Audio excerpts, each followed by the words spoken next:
All righty, welcome. I am Heather Pierce Campbell, the legal website warrior. I'm an attorney and legal coach based here in Seattle, Washington, serving information in entrepreneurs around the US and the world. Welcome to another episode of Guts, Grit, and Great Business. Today, I have Nicholle Overkamp on the show. Welcome, Nicholle. Thank you, Heather. Yeah, it's great to have you here. So for folks that don't know Nicholle, we're going to have a fun conversation about finances and wealth building. And I am super excited. This is a topic that we all have to deal with and we all need to get super comfortable with. And so we need folks that can help us have real and powerful conversations around money, personal finances, wealth coaching, etc. So Nicholle, I'm excited. I'm personally excited for this conversation. I know our listeners will get a lot out of it. For those of you that don't know Nicholle Overkamp, and I was laughing because I had to ask her before we started, what are all of the acronyms behind your name? So we are going to get those right. But Nicholle Overkamp is an MBA. She's also a chartered financial consultant and a certified divorced financial analyst. She's also a personal finance expert and business coach for women. She's the founder and CEO of Wilcox Financial Group and Powerhouse Money Coaching. Powerhouse Money focuses on business coaching for ambitious women, wealth coaching, and educational programming. Wilcox Financial Group is a comprehensive financial planning firm. It was founded to create an environment that's progressive and client-centric with outstanding high-touch service. Nicholle is the co-author of the best-selling book, Money Bitch, a no BS guide for smart women to own their financial future. Empowering women isn't only a mission for Nicholle through her companies, but also in her personal life, as she serves on the board for Girl Scouts of Western, I assume that's WNY, Western New York? Yes. Yep. Yes. She Can, and the Center for Hope of Western New York. She's a fitness fanatic, outdoors lover. Woohoo!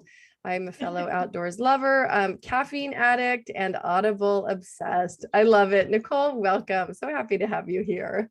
I'm excited for this conversation. Yeah, I am too. Let's start with the love of the outdoors. What do you like to do in relation to the outdoors in your spare time? All the things. So I love hiking. That is my happy place where, I try to do at least 4 hikes a year with the girls. My husband hates hiking, so I try to plan strategically there. And boating, my husband, he actually owns a marina, so big into boating, and we get a very short season here in Buffalo, New York, but we try to make it the best. And snowboarding and truly, like, I try to just take every season and be outside as much as possible. I walk every day, regardless of the weather. There's a very wise man that told me once that there's never bad weather, just the wrong clothes. So that's the perspective that I try to take, just to make sure and be mindful that I'm always at some point, like, just soaking up that nature for a little peace of mind. Yeah. Oh, it's so important. I love that quote. Yeah. There's never been, there'll be days here. I'm in Seattle, and there'll be days where I am just over the rain and I want to walk, but I'll look at my husband and be like, it's raining. He's like, so I know, I was just looking for an excuse, but I actually love walking. I do a ton of walking. And now that I have a puppy, I do even more walking. Yes, it's a good excuse. You want to know a fun fact? Seattle is actually sunnier than Buffalo. Oh, really? Yes. Whoa. So you guys get the weather. Yes. My husband and I did a coast trip, and we started in Seattle and made our way down. And we did some kind of touristy thing, and that was one of their fun facts. And everyone in the boat was like, "Oh, I can't believe that!" And we're just hiding, like, "Oh, yeah, that's where we chose to live full time." I know. Yeah. Well, yeah.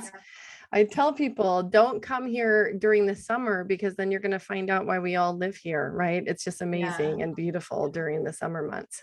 But yeah, well, I love that. And I love anybody who's a fan of the outdoors and is able to incorporate some of that balance into their life and, make it Yeah. happen. So that's fabulous. Share with us a little bit about where your interest in finances, money, wealth building, where did that start? Well, I think it started when I was young. I mean, I did not grow up in a home with a lot of money. We actually had very little of it. But I was surrounded by people who did.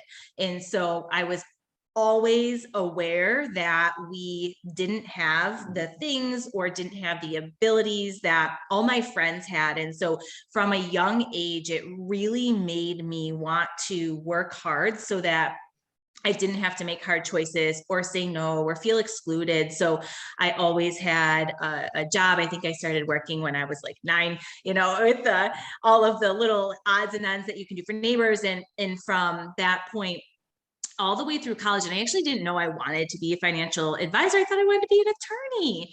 And, it turns out I wasn't cut out for it.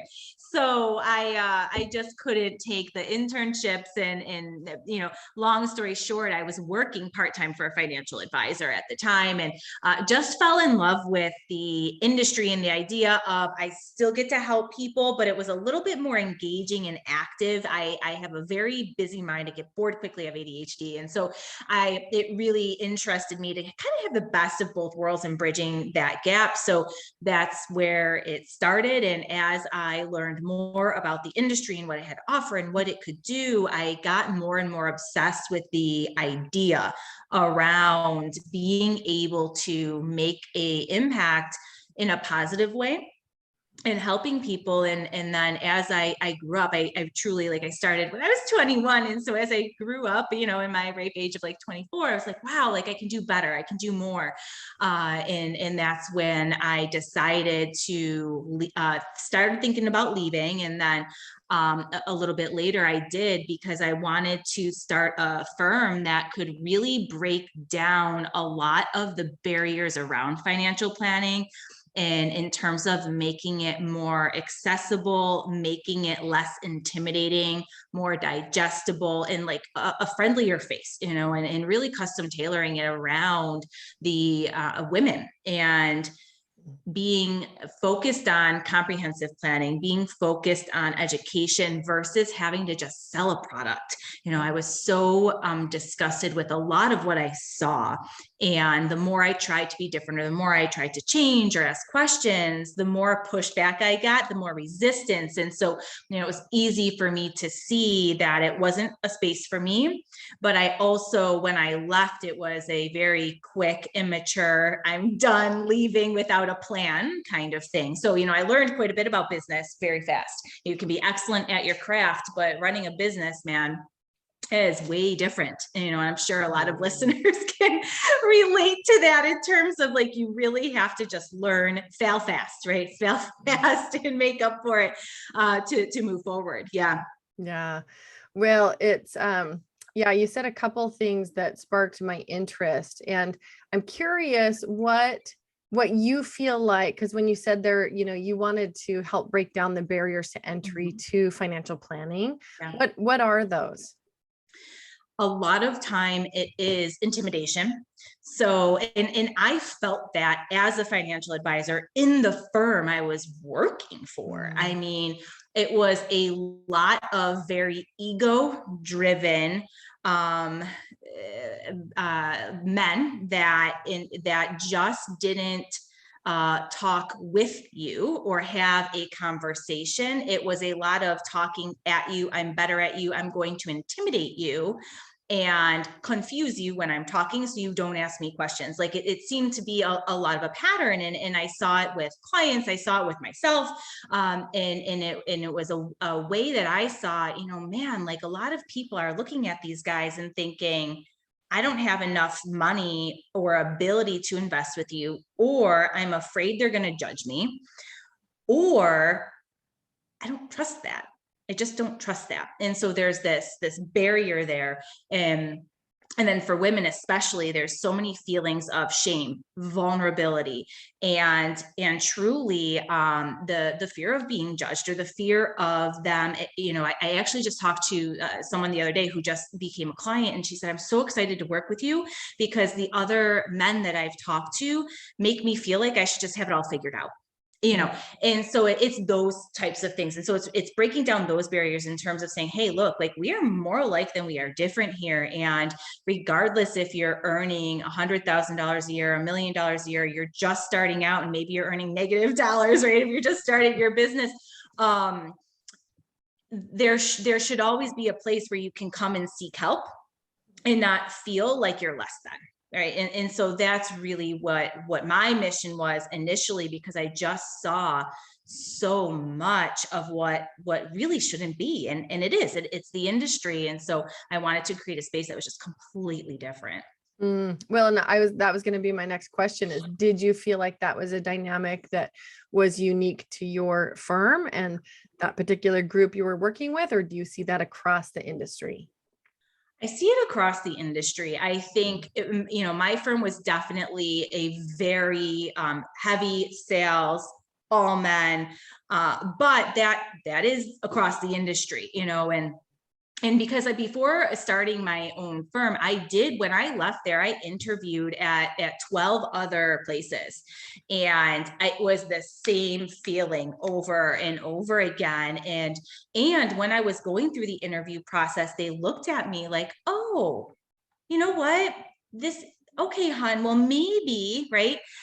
Or that's cute. And I think maybe you can start like a little women's division for us. And it was just like, they didn't take me seriously. And it was always that nonchalant, condescending tone that, and to be quite honest, and I was talking to somebody else about this the other day, I don't think they even know they're doing it. Like, I genuinely believe that they have no idea that they are talking to us that way.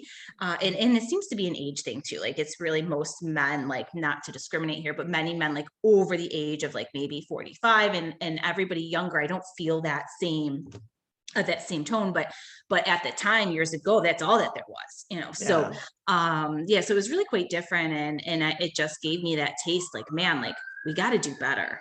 Oh, well, even, that the description of being talked at, and that final piece you mentioned, like, there were reasons why clients may not have felt like that was a fit, but the trust piece, right? About not having a conversation or the confidence, or breaking down some of those barriers, like shame, or like some of the internal things that are happening, right? If you're being talked at and you're being directed in a certain way, or not really establishing rapport or relationship or changing perspectives, that's a hard way to start a professional engagement.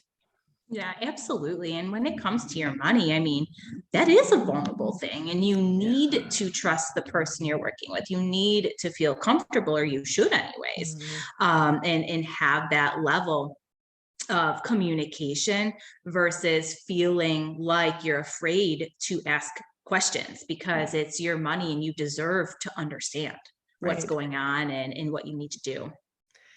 Well, and you mentioned shame, and particularly in regards to women. What have you noticed with your female clients in regards to engaging services from a financial planning firm, from yourself? What do you notice? Are there gender differences? Yes. And I think the most is when I see with women, they are so hard on themselves, where they might not even be in that bad of a position, but they're so embarrassed because they're just not in the position they think they should be in. Okay. We as women, myself included, tell ourselves this crazy story in our heads of where we should be at X benchmark, and the things we should know, and the things that we should be doing. We should ourselves to death before peeling back the layers and saying, like, wait a minute, I'm actually doing pretty damn good. I just need help. these areas in seeking the help. You're not bad with money. You just need to learn how to use money to reach your goals, right? There's a huge difference, and we just beat ourselves up. And so that's one thing that I see, where a lot of the time when I talk to women, immediately they'll be like, I'm so sorry, I should have more done, or I should have more saved, or I know I should know where my money is going and I don't, and I make so much money and it's like all gone, and all the things, right? Or I just don't look at the numbers because they intimidate me and I pretend they don't exist, especially with like a lot of our business owner clients. And so that happens more so with women than with men, where with men, they tend to have more of a barrier, actually. And so it's not that they don't have those feelings, they show up differently. And I think a lot of the time, especially with the couples that we work with, they feel like they need to take care of the household, so they don't actually voice they're having anxiety about it, or not sure they're doing it wrong, or they do need help, but they don't want to stress out their spouse. So I see that a lot too. And then in opening up the conversation, a burden is lifted, but sometimes there's that resistance in terms of they're also afraid to, men so much more than women, afraid to be told what to do versus, so that there's that fear factor too there. So subtle differences, but definitely from a psychological perspective, showing up and I think holding back more, because the men are more proactive in taking action, and not caring as much about the whole judgment factor, where women really judge themselves to death and hold back because they have anxiety around it or procrastination, and then just prolong it a little bit longer is typically what I see. Yeah.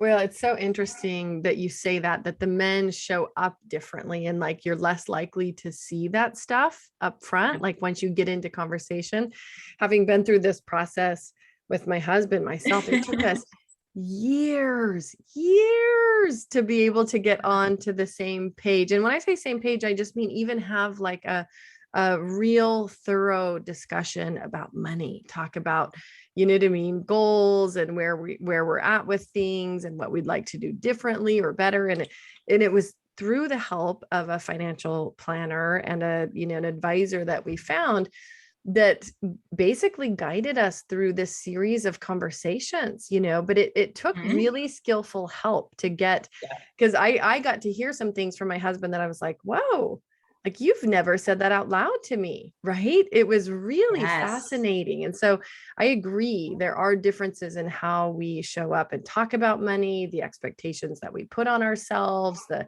various things that we do as men and women in our roles with and conversations around money. So you left, going back to your story, you left this firm, you started out on your own. Talk to us about some of your early entrepreneurial roots as you were starting your own business. What I did wrong, right? Any of it. I know. Well, it was, I had no idea what I was doing. I truly had no idea what I was doing. And not from a financial planning perspective. I was so good at that. And I thought that because all I did was study, all I did was work, literally like anywhere from 15 to 18 hours a day, 6 days a week. It was just stupid. I thought that if I worked so hard, harder than anybody else, business would just happen. And what I didn't realize was that in the beginning, you can't be everything to everyone.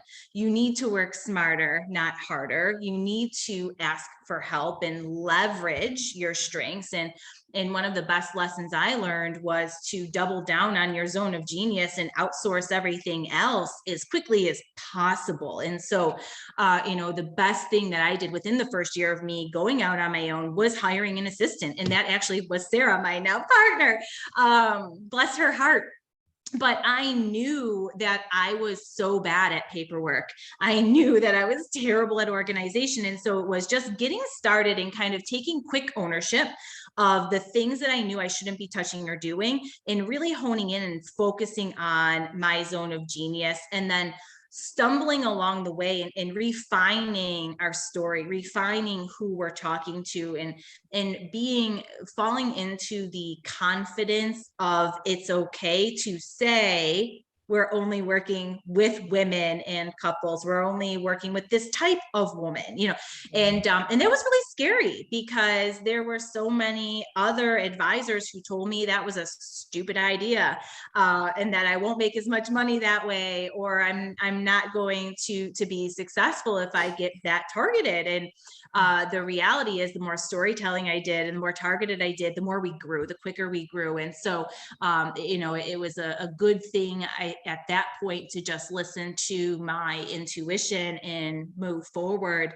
and really show up authentically. And it took time and a lot of grit and like perseverance, and a lot of nights just like feeling like I was pounding my head against the wall, saying like, my gosh, like, am I doing the right things? It was really scary, especially as I started to have employees, and you're supporting everybody else's livelihood, that you feel this like extreme stress, not even to like just show up for your clients, but then make sure that you're not failing and the people that are counting on you. So it was really a lot of ups and downs, in terms of getting started and just finding that cadence and really where we should be focusing and honing in on. Because I think that's something that all business owners struggle with too, is like, where, do you want to have a target market? Should you? Yes, you should. And, you certainly, the worst thing you can do is do all the things and be everything to everyone. And in the financial planning industry, that's actually like kind of what they teach, right? Do all the things, be everything to everyone. And so it was very much going against the grain, and starting out. And it's kind of been the trend of our practice, and in terms of like looking at what everybody else is doing and running in the opposite direction. And so far it's worked out okay, Well, you raise it, and thank you for sharing that piece of the story and the challenges around niching down and the resistance that you received around that. I think it's a real thing, and particularly early in somebody's career, early in somebody's like business development and early entrepreneurial stage. I think people get very afraid to do that, for that reason, like, oh, well, what if I don't have the right niche? What if I choose the wrong one? What if this harms me in some way? And yet what you've described as like each time that you've done that, your growth has accelerated, is absolutely what so many of us experience when we do niche down, when we do say, look, we only exclusively serve these folks. Was it hard for you to choose not only women, but just a subset of women? How did that process go? How did you end up choosing the women that you serve now? So it was, I had ended up hiring a business coach, and I was really struggling because there's a lot of stuff that happened in between that kind of drove me to this. But she said, well, who are your top 3 clients? Like, not your top 3 revenue clients, not the top 3 like assets under management or anything like that. Just who are your top 3 clients that you enjoy working with? Write them down without thinking about it. And I did just that. And they were all we're women like me. I guess I like myself a lot. So, but it was this subset of women that just ended up to fall in between that, that 30 to 50-ish age gap. They were ambitious. They were type A. They were career focused or a business owner. And again, I think it just comes to that level where, and there's outliers. There's really amazing 20 somethings and 50s or 60-year-olds that are like super, in it still. And, but be it as it may, it was being able, I think, to mostly just relate to those women in a way that was so simple and just like plain fun. Like, I have so much fun with my clients, and I can tell, that you do too. And that makes all the difference. Like, when you're working a ton of hours, if you feel like you're just having conversations with friends or you can really relate to them, I mean, it makes it better and easier on my end and yours. It makes planning less painful if it's something that intimidates you, and it makes me more excited to show up and really get through the days sometimes when, mean, let's be honest, no matter how much you love your job, like there are days where it's a grind and you just don't feel like it. So when you're at least working with people that you choose to work with, it can make such a difference. And so that's really how I narrowed that down, was simply starting there and then saying, okay, moving forward, I'm just talking to these women. And what I mean by that is as we were marketing or talking, like I was talking to women like that truly helped in.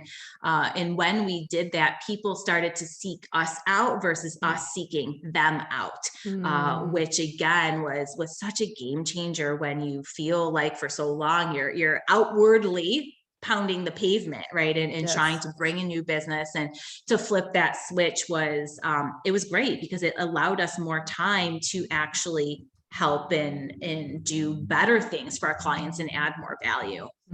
Well, and that's such the benefit of being so clear on who you serve, that when they connect with your messaging, connect with your website, connect with wherever you are, they go, oh yeah, she's talking to me, right? That you talk about it, flipping the switch. That's awesome. One thing that stood out in your introduction, and I'm just curious where this fits for you and why you care so much about it, is the educational programming. Talk to us about that piece, either of your business or how you decided that was an important component.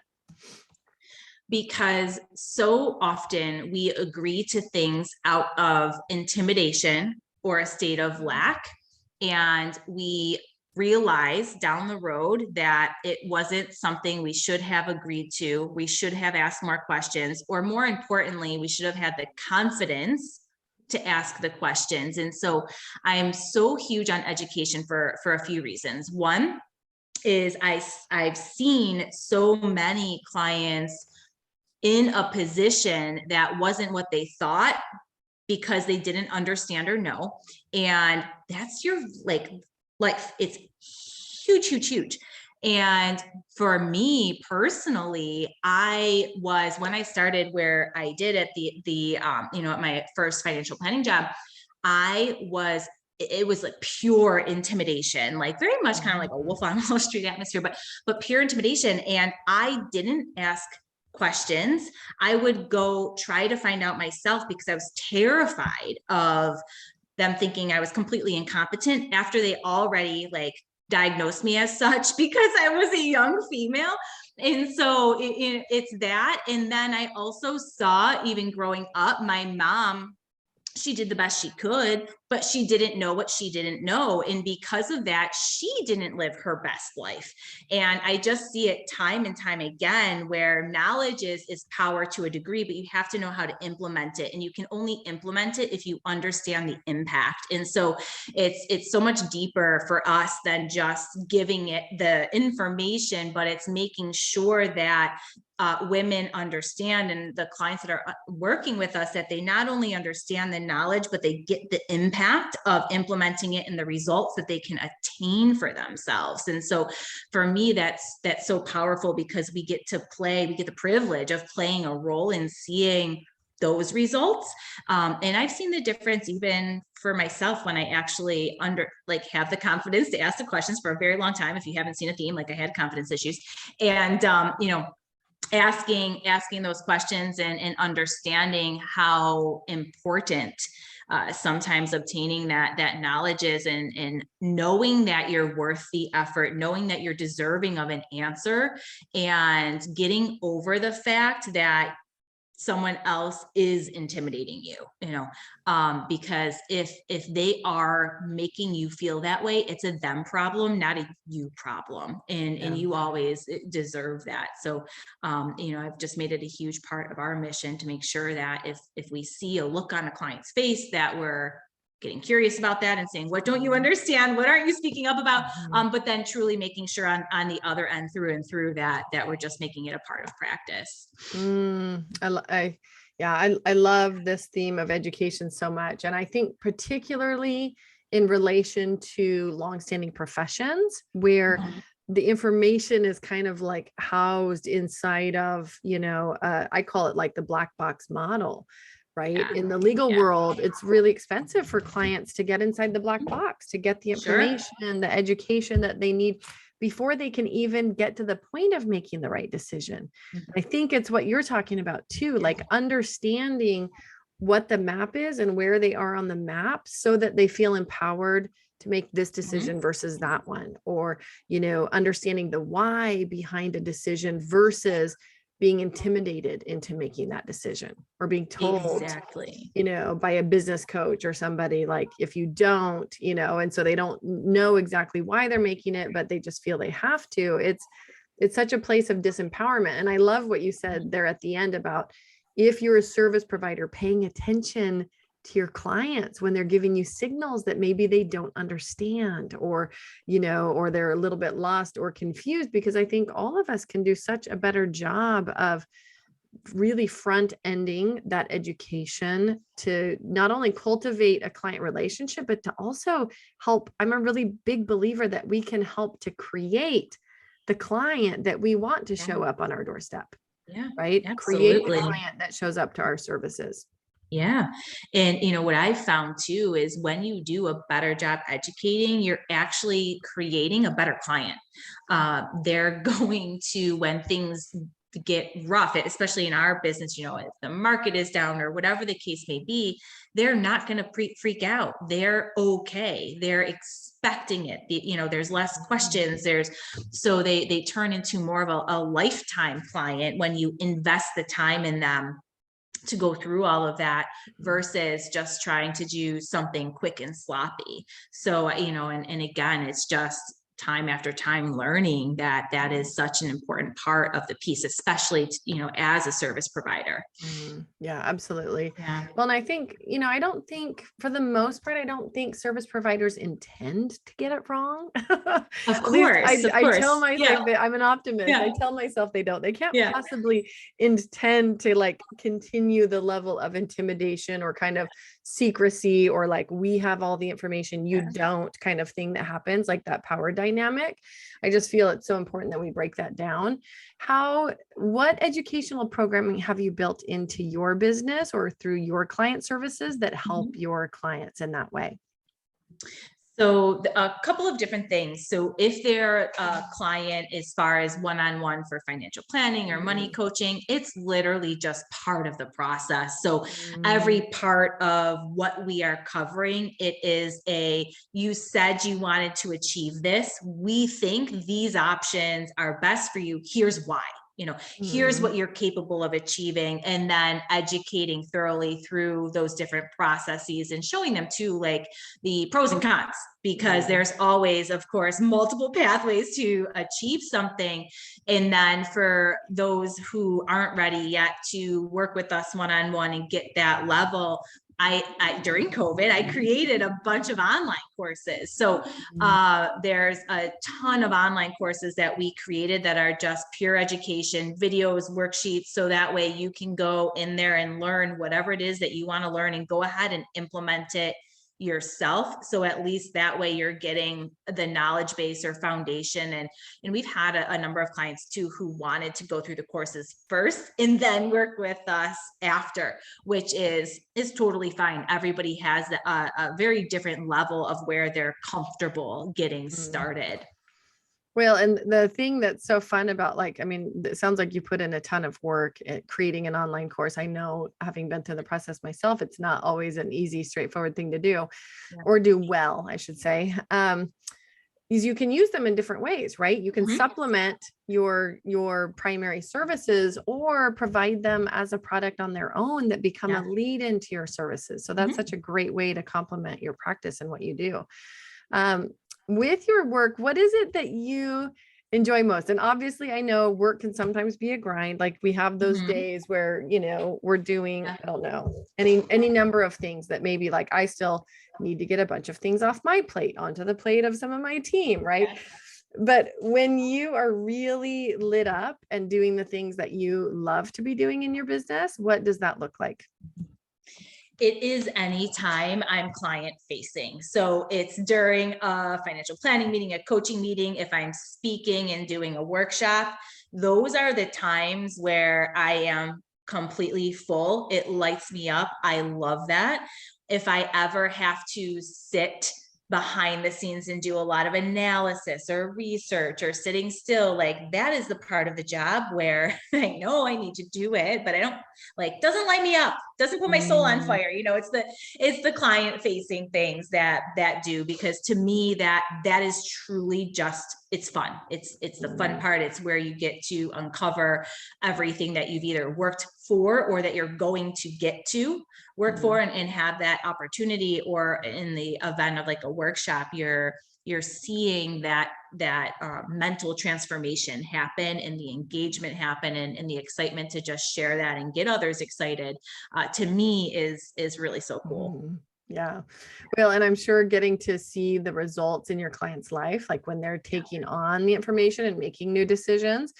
Do you have a way of working with your clients? Like, not that you need to disclose any, special frameworks or special sauce or anything, but like some sample steps that you walk clients through when you're helping them evaluate their personal money situation or change some things around wealth planning. What are some of the things that you would help them look at or make decisions around?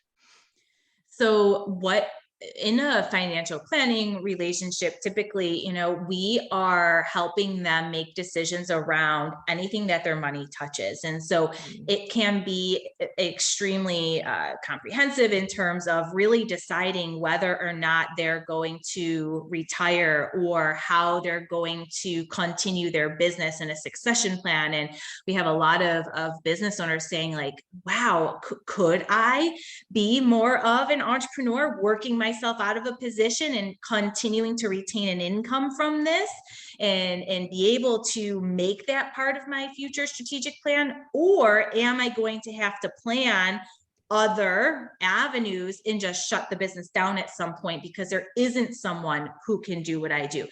Two very different scenarios with business owners. And sometimes it's helping them figure out if they can help pay for college, or as simple as just getting started and like getting a cash flow plan together, and how to get rid of debt.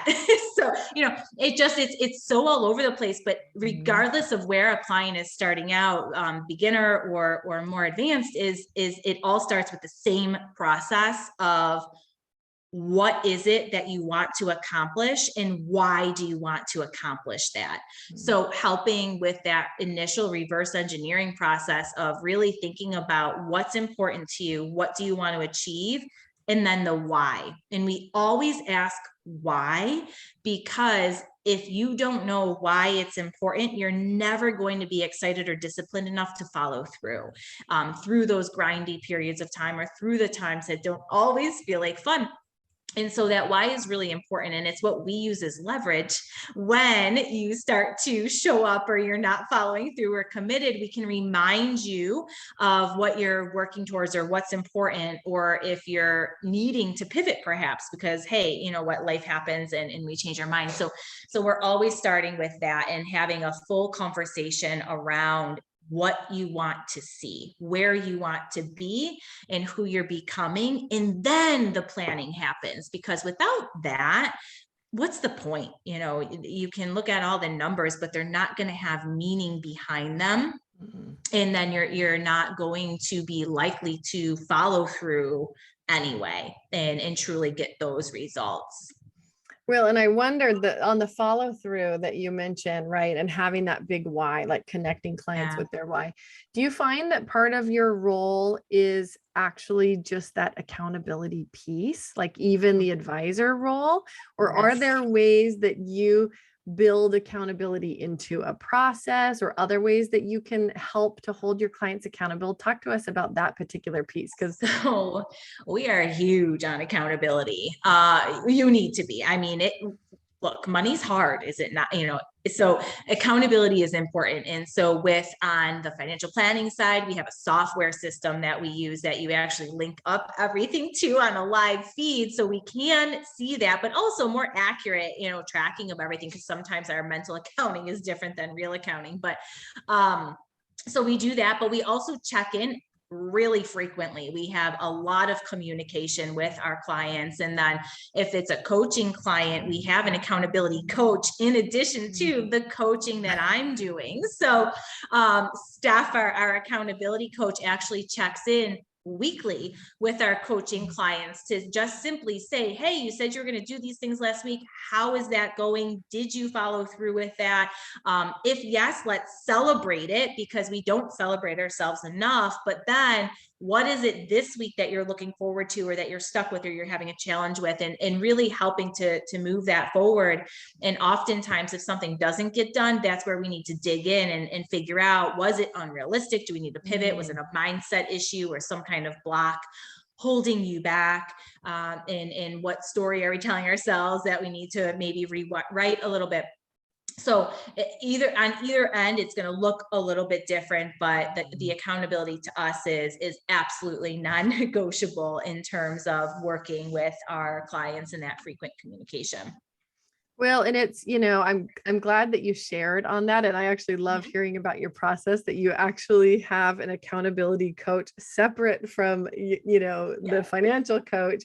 Tells you what a huge part of the process that it is. And for those listening, I would personally encourage you to find somebody like this that has accountability built into their services, into the frameworks. I can attest personally that for us, that piece has been huge. Getting the little reminder emails or scheduling the next meeting is always like, oh yeah, time we've got to like revisit our goals before we have to sit down across the table and actually talk about whether we met them, right? Making sure that we have what we committed to in savings and in various accounts and all of this. And it really is, I would say, a night and day difference between just being given a plan and left on your own to go execute that plan. Right? There's something built into creating an accountability system or framework, or having a provider that helps you do that, that really, I think, is the difference between sometimes doing it and not doing it. Oh, for sure. I mean, and if someone's watching, you're going to be a better student.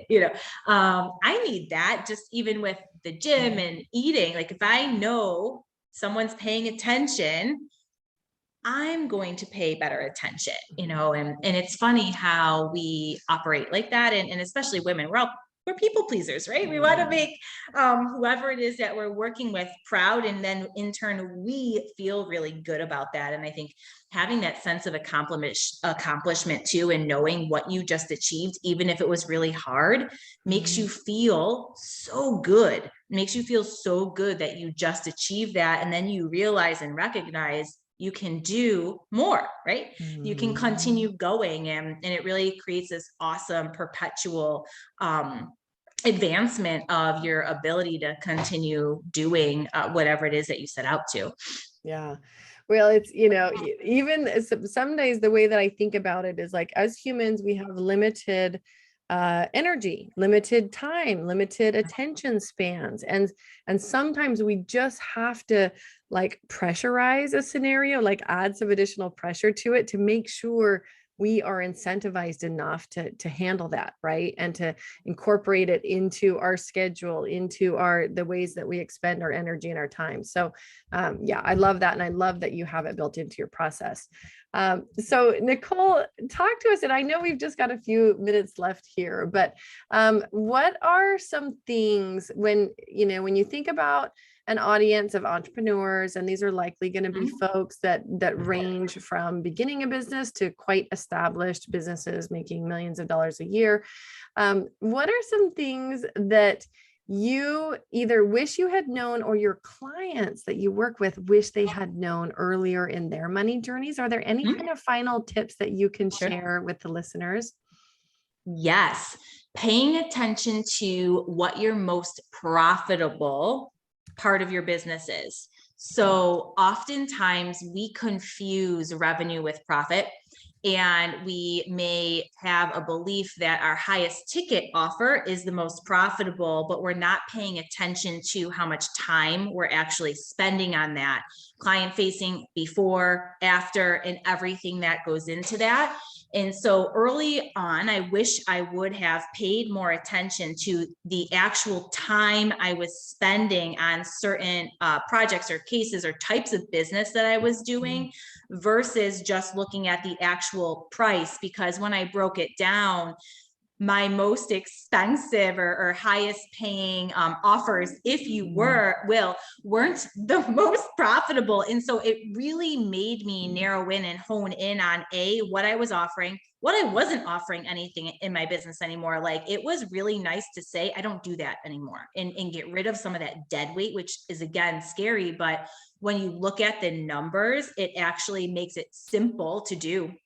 And usually you don't love that stuff anyways, but then it actually helped me change my packages and pricing too. So paying attention to, with your hours included, your staff hours included, what is the most profitable part of your business, and then taking a look at if you have loss leaders or dead weight or anything else that you should actually drop, or really rework your pricing, because sometimes we just don't realize that we're offering services that truly aren't profitable or aren't as profitable as they should be, and we're focusing more on them. So that is one thing for sure. And then the next is paying attention to my time.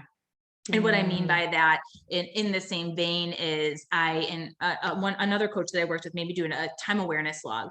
And we tell ourselves we're so busy, but what we don't realize is that we associate more time with things that we hate doing and less time with things that we like doing.